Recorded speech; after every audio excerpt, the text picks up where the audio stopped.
Brendan Sorsby and Texas Tech have agreed to mutually part ways following an escalation by both Texas Tech and the Big 12 and attorneys generals across the country. Let's talk about what this means for Brendan Sorsby, how Ken Paxton probably torpedo Texas Tech's best chance to keep Brendan Sorsby on its football team, and what's next for Brendan Sorsby, including attempting to apply for the supplemental draft. Let's talk about all of that after the bumper.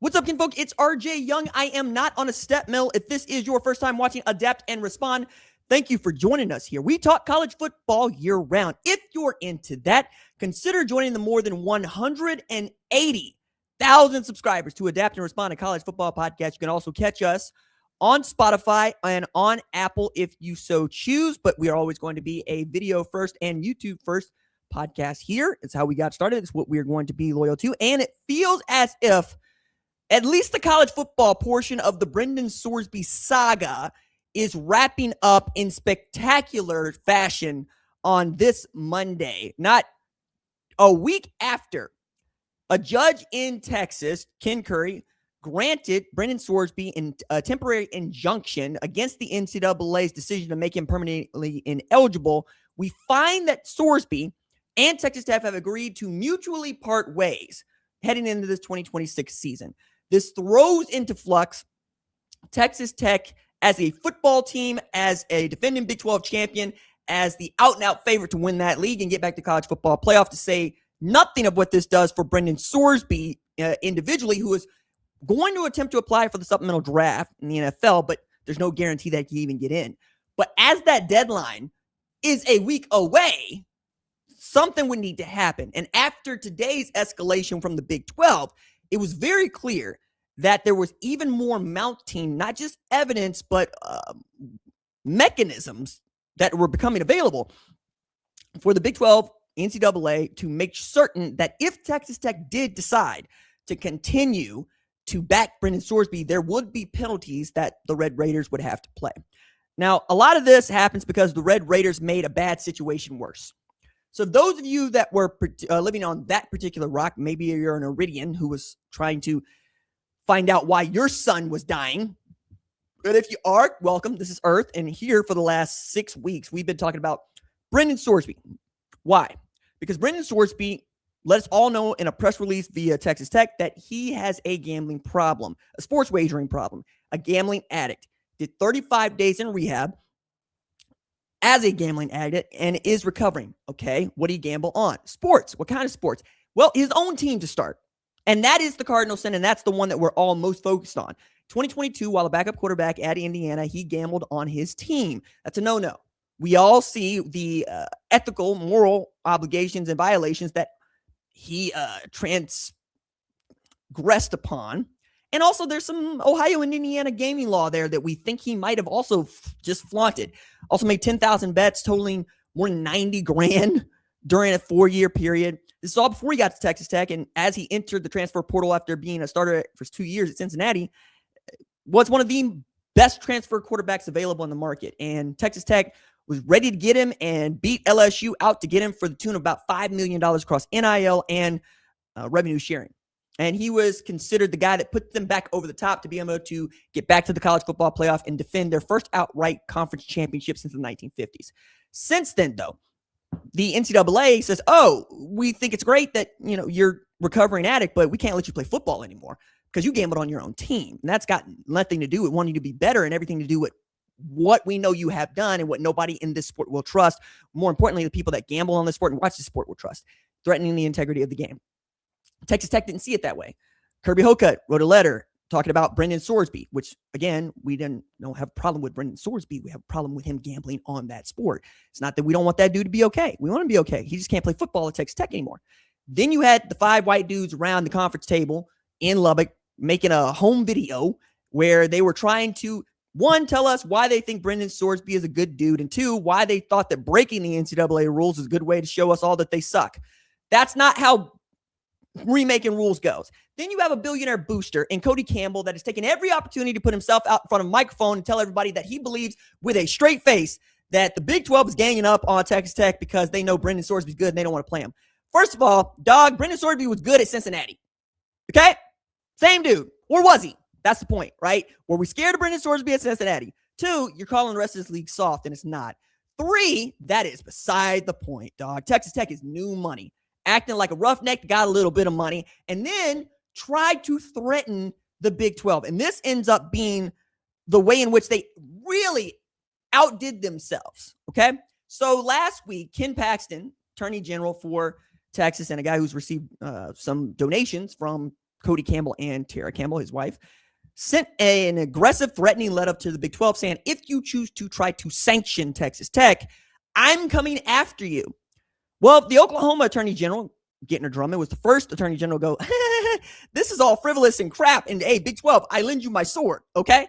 I would love to help you take these dudes down and go after Ken Paxton because this is ridiculous. And then you got the Kansas Attorney General going in on this, the Utah Attorney General going in on this, and then the Big 12 says, you know what? Thank you, Ken Paxton. We're going to escalate this to a federal judge to try to get an injunction that allows for us to just implement our own bylaws, the same bylaws that you said that you want to be a part of when you joined the Big 12. And that is where this got really, really interesting. So there's a legal reasoning for why and how this would have already gotten worse for Brendan Sorsby and Texas Tech because of what Ken Paxton did. And I want to go through this at some detail because there's a lawyer, Duke alumnus by the name of David McKenzie, who was very, very kind to write all of this down for us. But essentially, the Big 12, according to him, and this is, you can check out tweets on this one, the Big 12 has gone to a federal court to ask permission to have a conviction. There was a time when a conference could simply disapprove of a player who bet on his own team's games. Now, it needs a declaratory judgment first. Okay, it's going to get a little bit legally, but essentially, I want to get to the part where Ken Paxton is the reason why the Big 12 is like, no, we got you now. The Texas AG threatening letter to the Big 12, this is McKenzie, was an unforced error of the first order. Strip it out and there's no lawsuit because there's no justifiable controversy. A conference privately mulling a sanctions vote isn't a, quote, case. It's a meeting.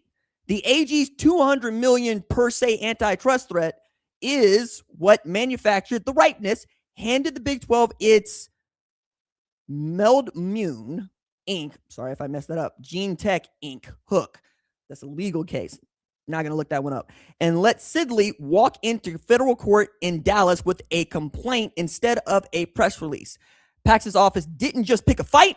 It wrote the other side's standing argument for them, then signed it. Now, Texas Tech and the AG get to defend a theory the Oklahoma Attorney General already called, quote, facially absurd, end quote, in a real courtroom against a national firm on its home turf. The letter meant to intimidate. It functioned as a service of process. The complaint itself is well made, and its strongest section is also its most dangerous. Paragraphs 32 through 36 are devastating on Texas Tech's hypocrisy. Texas Tech voted for the Baylor sanctions in 2017 and now insists the conference has no power to sanction anyone. That is good lawyering, and it should sting, right? So it goes on to say, normally federal courts and state courts do not like to get involved in each other's business. They certainly don't like being asked to, overturn somebody else's injunction. That's just not what they want to do. But the way that the Big 12 had positioned its complaint had led to what could have be an embarrassing courtroom experience for Texas Tech and Ken Paxton, who, by the way, is still trying to win a Senate job here. You know what I'm saying? And if he is the reason that his opponents get to say, imagine James Tallarico getting to call Ken Paxton soft and stupid because he's the reason that Brendan Sorsby can't play football at Texas Tech. I would love to see that debate because, that's the part where I'm like, ooh, I don't know how you're going to get out of that one, Ken Paxton. That one just how it's going to go. But now we got to a place where it was getting so out of hand that Texas Tech and Brendan Sorsby didn't really have a better alternative. Now, on the one hand, I can see why you might be upset about this if you're a Texas Tech fan. On the other hand, it's the only good thing that can happen. And the Big 12 released a statement that I think also sums up how we all feel about this. Quote, the Big 12 filed a legal complaint asking a federal court to protect the constitutional and contractual rights on the conference and our member institutions to take actions expressly permitted under bylaws. Okay. The Big 12 has long spoken out about the dangers of sports wagering and remains committed to protecting the competitive integrity of conference competition. Universities should not field players who have bet on their own team's games in college athletics. The situation is evolving with pending legal matters and upcoming start of the football season, and the conference hopes for a timely resolution of these issues. The board continues to keep all options on the table. That was before Sorsby and Texas Tech agreed to mutually part ways. I think this is all just going to get pushed down and gone, okay, let bygones be bygones pretty well. But for the moment, this is extremely embarrassing for Texas Tech because they went out, and the more they went out and the more they tried to tell us what we don't know to believe, the more we say, hey, man, don't piss on my head and tell me it's raining. You know, like that's what it is.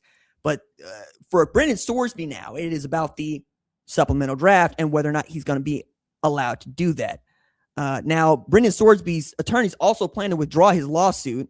That means he will officially be ineligible under the NCAA's ruling, which also clears the way for him to enter the supplemental draft. Once again, the supplemental draft is not a thing he's just allowed to do. They got to accept him.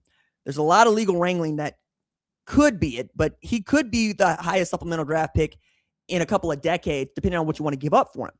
But this is a conundrum for me because if I am a team that needs a quarterback, one, I think I got that guy in the NFL draft in April. Two, what would I want to give up for Brendan Sorsby? And I say Brendan Sorsby and not say a guy with perhaps first round talent, because Brendan Sorsby has a gambling problem. He has I say gambling problem like he got a problem betting on slots, or playing blackjack or roulette. The man got a sports gambling problem. You know what I can't have at quarterback? A dude that needs to bet on sports. That's bad for business. That's always been bad for business. What do I look like giving up a second round pick for a dude that might get me in trouble just by being on the team? Remember, he's a backup at Indiana when he's betting on the team. Now, I hope I don't have to draw this out in crayon for you, but I will. If you are on a football team, you probably have some insider knowledge of that team. Injuries, for instance. Scheme, for instance. Player personnel, for instance. Things that the public is not privy to. That gives you an unfair advantage. That part, yeah, books ain't going to like that. As a matter of fact, remind you, it's the sports books that first told us about Brendan Sorsby. It wasn't anybody else. They said, hey, NCAA, you might want to know about this. And because the NCAA might want to know about this, Brendan's like, damn, I guess I better get out in front of this. Yes, you should have, because nobody likes you making money off of them less than the sports books. You know what I mean? They're slow to pay out. And if you're good at it, they will find a way to stick you in a corner over there.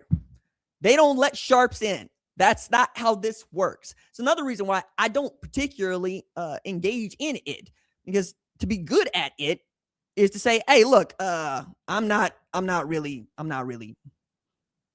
there's no wins there for me. You know what I mean? And I need you to believe me more than I need to win any money at a sports book. You want to take these picks and you want to go win on it with them? That's great. That's fine. I'm here for that, right?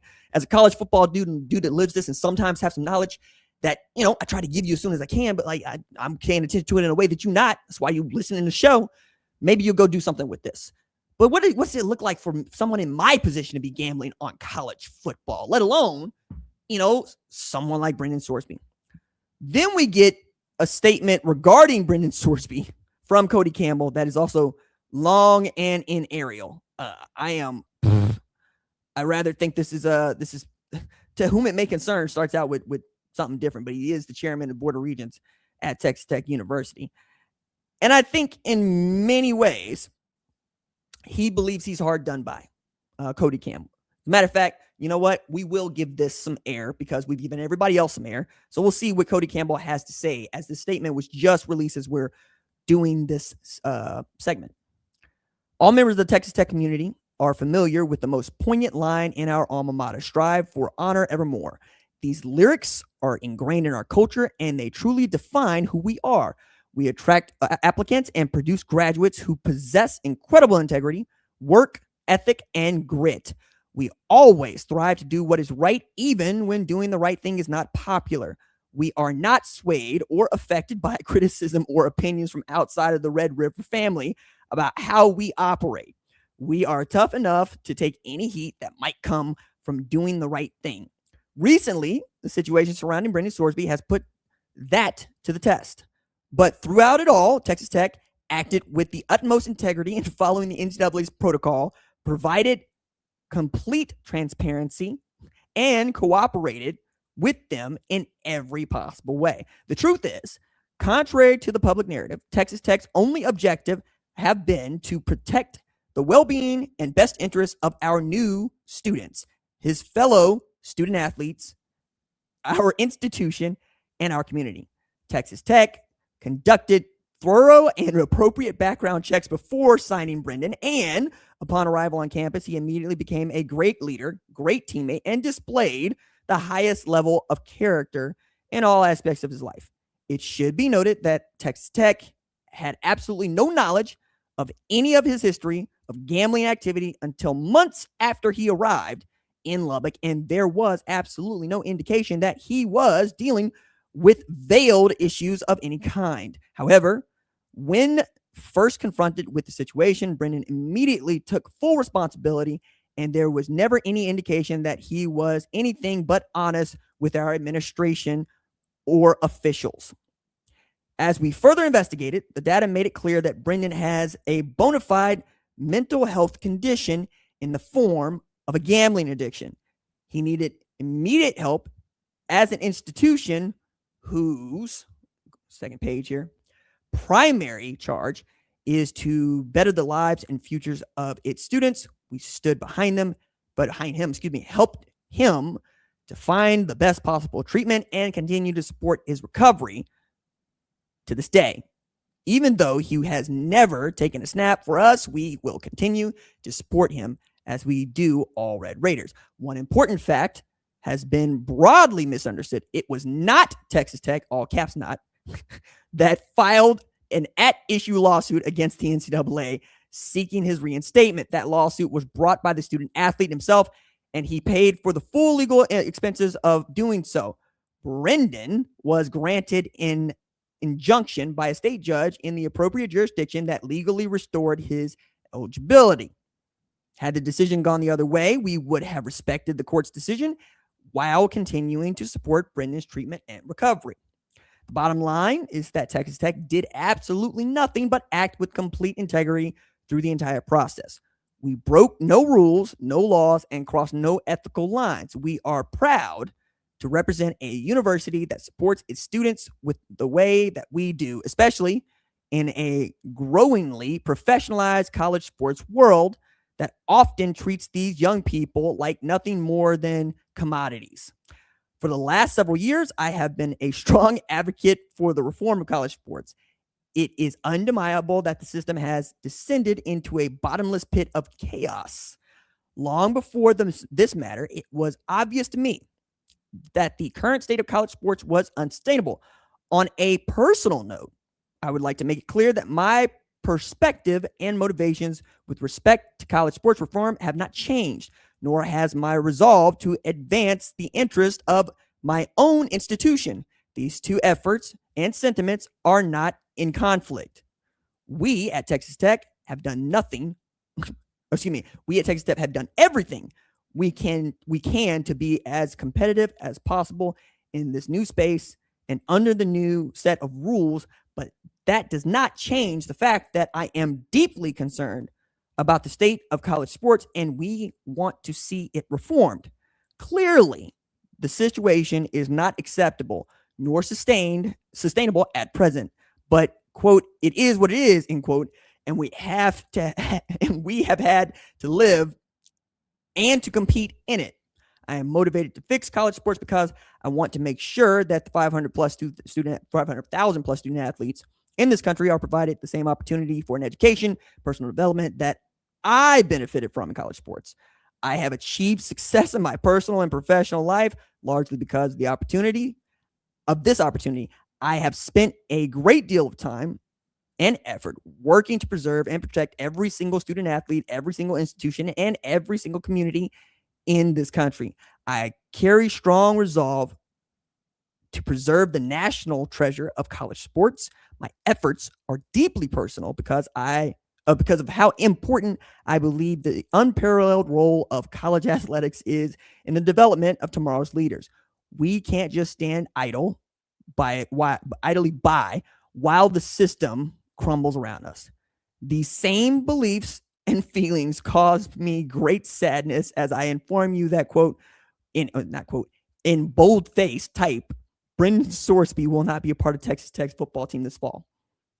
He will be stripped of the opportunity to continue to develop as a better and stronger man, stripped of his last opportunity to compete at the highest level of college sports. And I pray that he can stay on his path to recovery. Texas Tech will continue to provide the support and recovery resources Brendan requires on the journey. Furthermore, Texas Tech will not seek return of any amounts already paid to Brendan through the NIL agreements with the university. This decision was made with Brendan and his family and is purely an output of practical analysis of the situation. Brendan and Texas Tech stand on very solid, legitimate legal ground, but he faces a June 22nd deadline to be eligible to enter the NFL supplemental draft, and there is no practical way to resolve all the various pending legal disputes and ensure his eligibility prior to this date. This is the only viable and fair path for Brendan and his future, as well as for his teammates and our university. Brendan, while he made many mistakes that he openly admits, has also been a part of a much larger, broken, and predatory system. And we believe that all people deserve a second chance. It is gut-wrenching that there is no viable path to providing him with redemption at the collegiate level. This horrible situation strengthens our belief that college sports need meaningful reform, and I now carry even greater resolve to see these reforms are made. We know that until there is congressional action, Texas Tech, like every other institution, must continue to operate under rules, the legal environment, and general chaos that persist. It is my goal that no other institution or student athlete is forced to face a chain of events such as this one. Fortunately, there is a promising light at the end of the tunnel. The Protect College Sports Act 2026, which will finally put a stop to this instantly. This bill has our full support. We wish our best to Brendan, and we offer our prayers to him and his family as he chases his dreams at the next level. This has been an unbelievably painful experience for all of us, but I know that his true underlying character and lessons learned through this experience will ultimately bring him great success on the field of play and in his life. Long live the Matador. Sincerely, Cody Campbell.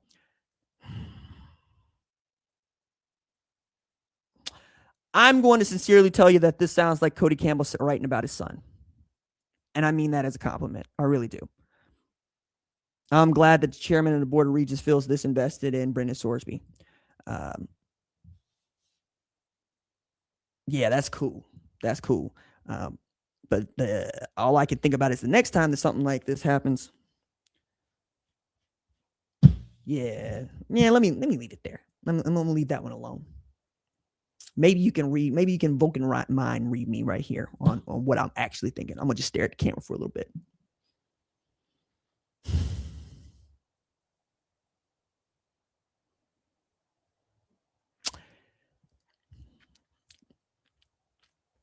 How do I fix my lips to say this correctly?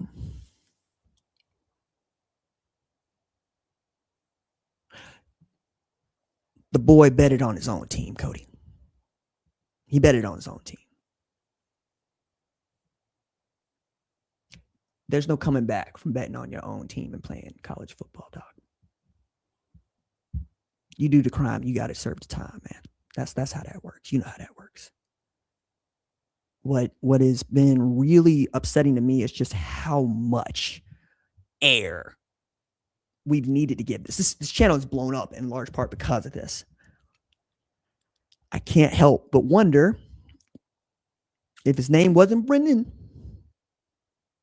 what would we be talking about?